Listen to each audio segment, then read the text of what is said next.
Hola, ¿qué tal, Chavisa? ¿Cómo están? Yo soy Rix y hoy vamos a hablar de el nuevo trailer y en general de lo que sabemos hasta ahora de esta nueva cinta de Hellboy.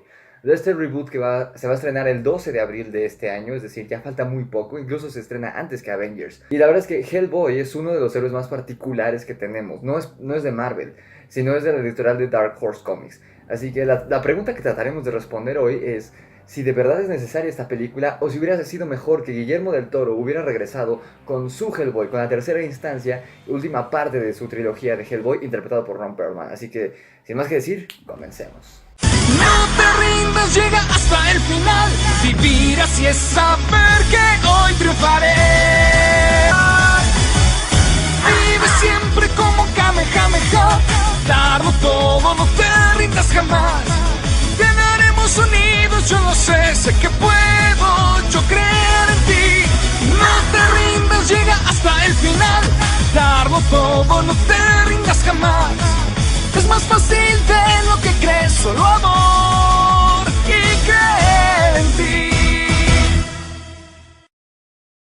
Primero que nada, analicemos por qué Guillermo del Toro no decidió regresar para la tercera y última instancia de su película de Hellboy, porque hay varias razones. Guillermo del Toro afirmó en su masterclass que dio, en una de las muchas masterclass que ha dado en el Festival Internacional de Cine en Guadalajara, donde cada año asiste y cada año da una masterclass diferente, que él prefiere dirigir las películas que él escribió, cual tal es el caso de Shape of Water o El laberinto del fauno, que películas que le encargan productoras. De hecho, él trata de no trabajar con productoras. Hellboy fue una excepción porque le tiene un especial cariño al héroe.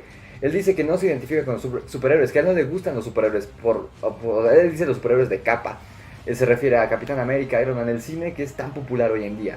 Él dice que no se imagina a esos héroes en sus ratos libres y es por eso que a Hellboy lo trata más como, a veces se siente como una comedia, comedia familiar o incluso llega a ser un drama. Pero él se refiere a que prefiere dirigir y escribir esas películas que películas que le encargan. Por eso tampoco dirigió la secuela de Pacific Rim y por lo mismo no dirigió Hellboy 3. Por eso de hecho ni siquiera existió Hellboy 3, porque no llegaron a encontrar un director que igualara al Toro. Porque cualquier persona puede dirigir Pacific Rim, Hellboy, ese tipo de películas más explosivas y hollywoodenses, pero que únicamente él podría haber dirigido The Shape of Water o El laberinto del fauno. Pero ahora vamos a ver si realmente las películas de Guillermo del Toro de Hellboy eran buenas. En primera instancia tenemos que dejar en claro que Guillermo del Toro trabajó muy de cerca con Mike Mignola, que es el creador de Hellboy. O sea, prácticamente Mignola le confió a su hijo, a su creación, a Hellboy. Incluso en este libro que es El Gabinete de Curiosidades de Guillermo del Toro, donde hay muchos trabajos sobre las películas de Guillermo del Toro, incluso hay una litografía autografiada, un dibujo que el mismo Mignola hizo de Hellboy, y en una de las le escribió, además de su firma, le puso, gracias, sé que mi hijo es en buenas manos. O sea, desde ahí vemos que las películas de Hellboy de Guillermo del Toro tenían el sello de aprobación del creador, que eso es algo muy importante, algo que no pasa en muchas películas.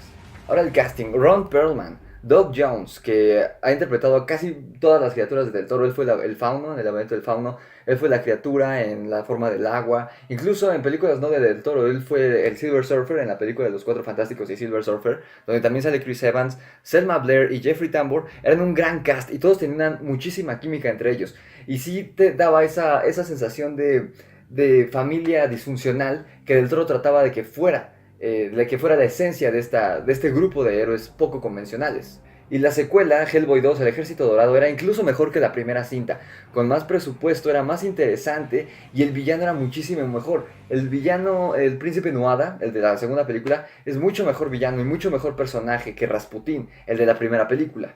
Y algo que a mí en lo personal también me gustó más de la segunda cinta es que el personaje de Myers no aparece. Según yo, he estado leyendo pocos cómics de Hellboy, pero según yo el personaje de Myers no aparece en los cómics y estaba como de más, o sea, siempre me pareció, además de molesto, sé que tiene que estar porque es la contraparte de Hellboy, que es lo que te dan a entender que parece que Liz es lo que quiere, alguien como Myers, un tipo normal y corriente, más corriente que común, que no rompe un plato, y no a Hellboy, que es todo lo opuesto. Sé que tenía que estar para mostrar esa analogía en la película, pero la verdad es que era bastante molesto el personaje. Las criaturas, todas las criaturas que aparecen en la metodología de Hellboy, si bien no todas son tomadas tal cual del cómic, sí están muy inspiradas, y al ser un trabajo de Guillermo del Toro, las criaturas estaban de 10, como siempre lo están. Sin embargo, la adaptación de Guillermo de Hellboy no era tan fiel a los cómics. Y lo digo porque ahorita en México están sacando estas reimpresiones, reediciones de los cómics de Hellboy. Ahorita va el primero, Semilla de Destrucción, que es en el que está basado en la mayoría de la primera película. Y ahora Despertar del Demonio, que es como una secuela a esta. Tengo entendido que los cómics de Hellboy no están en orden cronológico. Hay varios que ocurren en distintos periodos temporales a pesar de ser el mismo personaje. Esta saga de la Semilla de Destrucción y de Despertando al Demonio está en post era de los nazis, algo como en la película. Pero hay muchísimas cosas que cambian. Sí, el Hellboy interpretado por Ron Perlman y creado por Guillermo del Toro tiene la esencia y el encanto que tiene Hellboy en los cómics. Estos comentarios sarcásticos que tú creías que al ser un demonio pues es un güey como súper grosero, más bien súper serio, como el Rasputín de la película, que ese sí es muy parecido al del cómic. Pero como muy serio, malo, y es todo lo opuesto. Hellboy es un chavito de 20 y tantos años en el cuerpo de un demonio. Y eso lo plasmó perfectamente del Toro. Lo que no cuadra tanto si lo comparas y hace que pierda un poco de su esencia es el entorno de Hellboy. Y no es tanto la trama, porque incluso muchos diálogos del cómic son pasados tal cual a la película, en muchas escenas. Pero la esencia de Hellboy, les digo, no es la misma. La manera en que pasó de la viñeta a la pantalla grande, creo que pudo haber sido un poco más fiel. Por ejemplo, las historias de Hellboy no son historias románticas. De hecho, ni siquiera hay un romance entre Hellboy y Liz Sherman. Y por supuesto que las historias del demonio del hijo del caído, de Anungun Rama, no giran alrededor del amor como las dos cintas de Guillermo del Toro. Al contrario, Liz Sherman es un personaje muy muy secundario que está muy en el fondo. Casi no se le toca, al igual que el resto de los personajes secundarios, los otros miembros del Buró de Defensa contra lo Paranormal. Todo gira en torno a Hellboy y muchas veces del villano en turno. Entonces, sí está este mensaje de el demonio que prefiere y decide y elige ser el héroe de la humanidad y no su destructor, y cómo a veces Hellboy, siendo un demonio, es más humano que los villanos. Por ejemplo, Rasputin empieza siendo un hombre y en su búsqueda desesperada por convertirse en un dios, pierde su humanidad. Todo lo contrario a lo que hace Hellboy. Pero, o sea, no hay romance. Y esto hace que se pierda el encanto. Hellboy es una historia de monstruos, de brujas, de mitología nórdica, de mitología del medieval, de antes del Renacimiento. Y eso es el encanto. Es muy Lovecraftiano, incluso más que Guillermo del Toro. Y sabemos que del Toro es un gran fan de Lovecraft. Pero Mike Mignola está haciendo guiños y su propia versión es como una fanfiction de sus propias criaturas de Lovecraft. Y eso es genial y es algo que del Toro desaprovechó por meter la historia de amor. Incluso los daddy issues que tiene con el profesor Broom, que es su padre adoptivo, que es el profesor que adopta, por así decir, a Hellboy una vez que llega a la Tierra, ni siquiera está presente en el cómic. El profesor es asesinado en las primeras páginas del primero, de la Semilla de Destrucción. Y no lo vuelven a mencionar. De hecho, la relación no es tanto de padre e hijo como en la película, sino que es más como una especie de mentor. Hellboy tiene mucho agradecimiento hacia él y cariño. Sin embargo, del profesor no vemos mucha retribución de dicho cariño. Y creo que es algo también que van a volver a tocar en la nueva película. El profesor va a ser más joven en esta nueva versión, pero es más bien como lo que vimos últimamente en Creed 2 con los Drago. Es como el papá que se esforzó en hacer a su hijo indestructible, pero no le dio el amor necesario. Pero esto, de nuevo, no es algo que esté recurrente en los cómics. Algo que de verdad estoy muy seguro que faltó fueron conjuros, criaturas, rituales. Les digo, las cosas Lovecraftianas, las brujas, los demonios, cosas oscuras, cosas paganas en general, cosas que uno temería. Aquí la manera en cómo explican cómo Rasputín obtuvo sus poderes después de que fue asesinado en la época de la Revolución Rusa, antes de la Revolución Rusa, es genial y es algo que no se toca en la película. En la película, de hecho, ni siquiera algún despistado podría creer que no es el mismo Rasputín de la vida real, que comparte el nombre pero es un personaje mitológico. Y aquí realmente se trata, o al menos Mike Mignola nos hace creer muy bien, que se trata de Grigori Rasputin, el consejero de los Romanov. Sí, Mike Mignola está más loco incluso que Guillermo del Toro. O sea, es más oscuro y está más loco que Guillermo del Toro. Si es que se puede. Pero ahora, el reboot logrará entonces captar esta esencia que Mike Mignola puso en estos maravillosos cómics de Hellboy. Logrará capturar esas cosas de Hellboy que Guillermo del Toro no pudo. Vamos a verlo. A ver, la ficha técnica de la película nueva de Hellboy del reboot es la siguiente. Dirige Neil Marshall, que también dirigió Dog Soldiers, que quizá no es muy conocida, pero por los muchos fanáticos del cine de terror, esta película es incluso de muy bajo presupuesto. Bueno, no tan bajo presupuesto, pero sí tiene bajo presupuesto si lo comparas, por ejemplo, con Inframundo. Y yo en lo personal que soy un gran fan de los licántropos, Dog Soldiers, que es una de las películas que Neil Marshall dirigió, está en su haber, es como la más sonada, la más conocida. Y les puedo asegurar que no muchos la van a conocer. Así que es un director no tan conocido.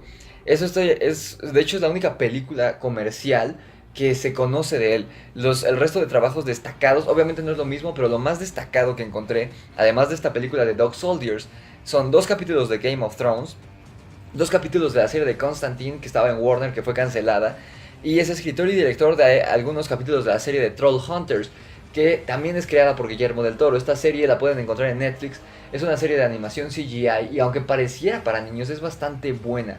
No es tan profunda y no hay como cosas gore y así, de hecho se lo puedes poner a un niño, sin embargo es encantadora, la típica fairy tale de Guillermo del Toro que se desarrolla en una ciudad, de hecho debajo de una ciudad. Algo muy parecido a lo que vemos en el mercado troll en Hellboy 2 precisamente. Algo así ocurre, pero ¿qué pasaría si hubiera un pleito entre trolls y humanos? Eso es lo que trata esta serie, y este hombre dirigió, así que podemos ver que está conectado no solo a Mike Mignola, y más adelante verán por qué, sino también a Guillermo del Toro, que es quien dirigió las primeras películas de Hellboy. El guión está escrito por Mike Mignola en persona, o sea, el creador de Hellboy escribió el guión, coescrito por Andrew Cosby, Christopher Golden y Aaron Colette. De hecho, la información que encontré decía que Mignola se puso a escribir el guión de esta película en cuanto le dijeron que ya no habría una cinta dirigida por Del Toro. Así que, pues, si el creador mismo está escribiendo el guión de esta película es porque, pues, esto será una buena historia. De hecho, incluso se podría contar como un nuevo cómic de Hellboy. Está protagonizada por David Harbour, que interpretará a Hellboy. Si no le suena el nombre, es quien interpreta al policía, ahorita se me va, a Hopper, al policía de Hopper en Stranger Things, en la serie de Stranger Things, que por cierto ya salió el trailer hoy. Mientras estoy grabando este video, hoy salió el trailer de la tercera temporada de Stranger Things, así que muy pronto esperen video de eso. Maldito camión. Ian McShane, que podrán recordar por Piratas del Caribe navegando aguas misteriosas, que le interpreta a Barba Negra, y también sale en El Agente Cody Banks y en muchas otras películas más serias. Casi siempre la hace de villano. Él interpretará al Profesor Plum, es decir, al padre adoptivo de Hellboy y el director del Buró de Defensa contra lo Paranormal. Y Mila Jovovich de la serie la serie de películas de Resident Evil, como la antagonista, que es esta bruja medieval que ha regresado a la Tierra para llevarse a Hellboy con él, para hacerlo su rey, porque pues es el hijo del diablo, es Anungun Rama. Sin embargo, no es hijo de Satanás, como muchos lo podrían ver, es hijo de una deidad oscura. Tendrían que leer Hellboy, pero si son fanáticos de Lovecraft, es muy del estilo de Lovecraft, con nombres raros que no dicen nada específico, sino más bien, por ejemplo, la deidad mayor, una deidad oscura, porque no es un dios, más bien es un demonio, pero no es un demonio como tal. De hecho, nunca vemos cómo luce. En los cómics le dicen el dragón de la noche o algo así, y es a quien Rasputín le rinde culto, es a quien Rasputín le debe sus poderes. Así que no es como tal el hijo de Satanás, Hellboy, sino más bien es el hijo de una deidad etérea que está esperando para despertar y venir a destruir la tierra, muy Lovecraftiano. Y aquí les voy a leer la sinopsis. La Agencia para la Investigación y Defensa Paranormal encomienda a Hellboy la tarea de derrotar a un espíritu ancestral, Nimue, conocida como la Reina de la Sangre. Nimue fue la amante del mismísimo Merlín. Durante el reinado del rey Arturo, de él aprendió los hechizos que la llevaron a ser una de las brujas más poderosas. Pero la locura se apoderó de ella y aprisionó al mago para toda la eternidad. Hace siglos consiguieron acabar con esta villana, enterrándola profundamente, pero ha vuelto de entre los muertos con la intención de destruir a la humanidad con su magia negra. Todo esto con un tono adulto, o al menos así lo ha entendido la MPAA, que ha dado a la película una clasificación R por fuerte, violencia, sangrienta y gore, y también lenguaje adulto. Pues como pueden ver, sí tiene este toque. De hecho, este nuevo cómic, este último que salió, que si viven en México lo pueden encontrar, no sé si en los puestos de periódicos, no lo he visto, pero al menos en los Sanborns y en Walmart y en todas esas tiendas de autoservicio pueden encontrar estos cómics. No están caros, están en 180.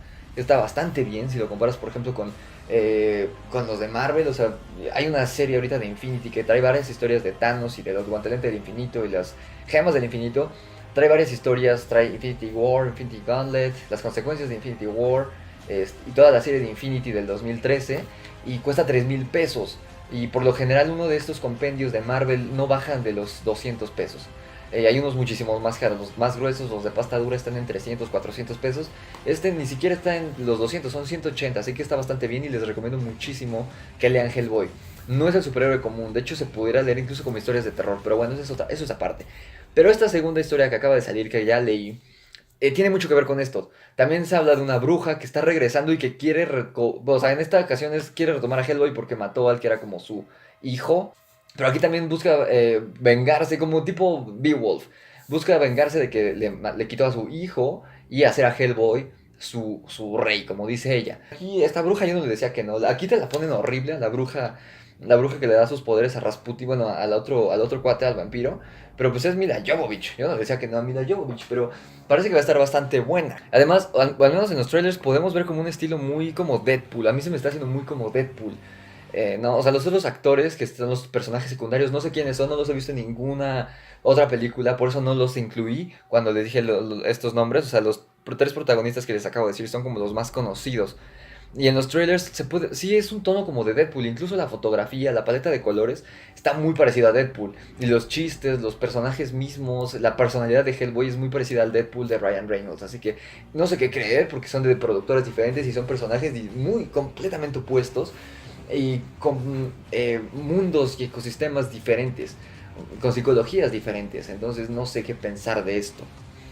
Los trailers nos dejan ver que estará más apegada a la temática de los cómics, es decir, con los monstruos, y de hecho salen, al menos en los trailers podemos ver varios monstruos, cosa que en las de Del Toro casi no pasaba. Sí veíamos muchas criaturas, pero no tenían tanto foco. Aquí parece que no será el caso. Vemos un gigante, vemos a una criatura que nos recuerda mucho a una de las que salió en la película de Guillermo del Toro, en la segunda, del Ejército Dorado, de uno de estos elementales que sale en la ciudad. Sale pues la bruja, parece que sale una especie de hombre lobo, como un vampiro, salen muchas criaturas, que eso es algo muy de los cómics. O sea, Hellboy va a enfrentar muchos monstruos. Vemos personajes nuevos, de los cuales la verdad no conozco, porque por ejemplo en este segundo cómic introducen personajes que no aparecieron en la Semilla de la Destrucción, que es el primero. Y de hecho, pues spoiler, muere uno de ellos. Pero realmente no llegas a conocerlos. Los más recurrentes son Hellboy, Liz Sherman y Abe, como en las películas de Del Toro. Pero aquí no aparecen ni Liz ni Abe, así que estos personajes nuevos pues son interesantes. Ya les dije, vemos una reinterpretación del padre adoptivo de Hellboy, una versión como más varaz, más joven y menos parental que la versión que vimos en la versión de Del Toro.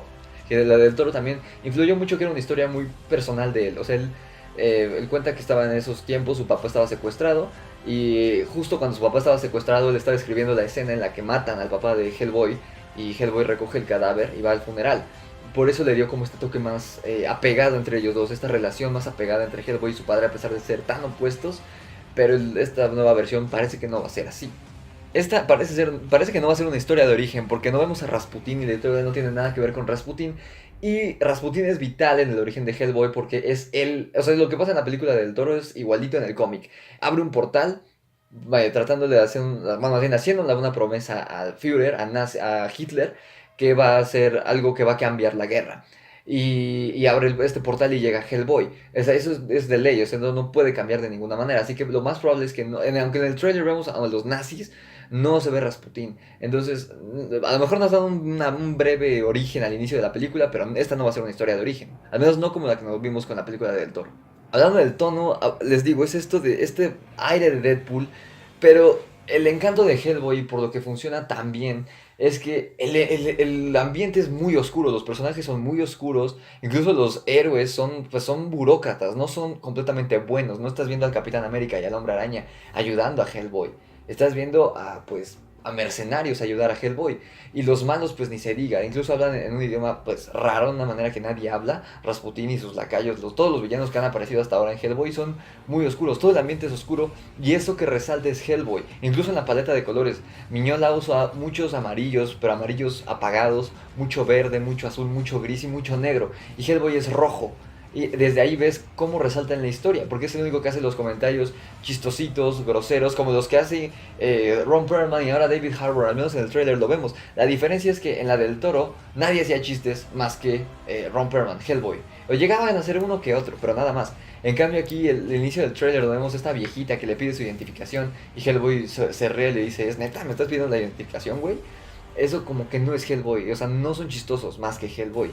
Entonces eso da un poco de miedo, que a pesar de ser una clasificación R, que ya todos juegan a hacer calificación R, todas las de superhéroes, desde Logan, aparte de eso, pues no sé, como que sí me da un poco de miedo que le cambien esto, pero finalmente no es lo mismo pasar de la viñeta a la pantalla grande, así que hay que confiar en Miñola. Concluyendo, si la temática se lleva a cabo bien y se balancea el gore, la comedia, se hace uso de las historias folclóricas de Europa medieval, será una peli que incluso superaría la versión de Guillermo del Toro. La franquicia anterior estaba adelantada a su tiempo, y sus contemporáneos dignos como Blade, el de Wesley Snipes, Spider-Man de Tobey Maguire y compañía, ya se consideran clásicos que no muchos recuerdan, o al menos no mencionan mucho, con tantos superhéroes en el cine hoy en día. Pero esta nueva versión llega en el momento preciso, cuando su contraste con los héroes del MCU y Warner es precisamente lo que lo puede hacer sobresalir y volverse un ícono de esta época, como Deadpool lo hizo en el 2016. Además, el propio creador fue el guionista principal. Ahora hay que ver si Mike Mignola es capaz de llevar a cabo una de sus maravillosas historias Lovecraftianas en el cine y no en un cómic. Pero bueno, chavos, eso fue todo. Así que déjenme aquí abajo en los comentarios si esperan la película. ¿Qué opinan? ¿Cuál es su temor? ¿Creen que va a estar mejor que las de Guillermo del Toro? ¿Les gustan las de Guillermo del Toro? ¿Quieren que hable de esas películas de Guillermo del Toro de Hellboy? Muchas gracias por ver. Denle like, suscríbanse, compartan. Y aquí abajo en la descripción, se me ha olvidado decirlo en cámara, pero siempre les dejo un mensajito. Aquí abajo pueden encontrar links a mi Instagram, que es la única red social en la que podemos estar en contacto, que es la única que uso realmente. A mi canal secundario que apenas está empezando, es de terror para los que son fanáticos, se llama el Necronomicon. Mi propósito con ese canal es hacer una revista pulp como las viejitas, donde Lovecraft precisamente publicaba, hacer algo así pero en YouTube. Apenas está despegando, lo empecé apenas hace unos meses, pero apenas le estoy agarrando la onda, pero si quieren ir y darse una vuelta en los 5 o 6 videos que tengo, échenselo sin problema. Y también les dejo un link a mi webcomic, que ya llevo varios números, de hecho ahorita estoy trabajando en el cuarto. Y pues léanlo y compártanlo con sus amigos. Sin más que decir, yo soy el Sargento Rix y nos vemos a la próxima.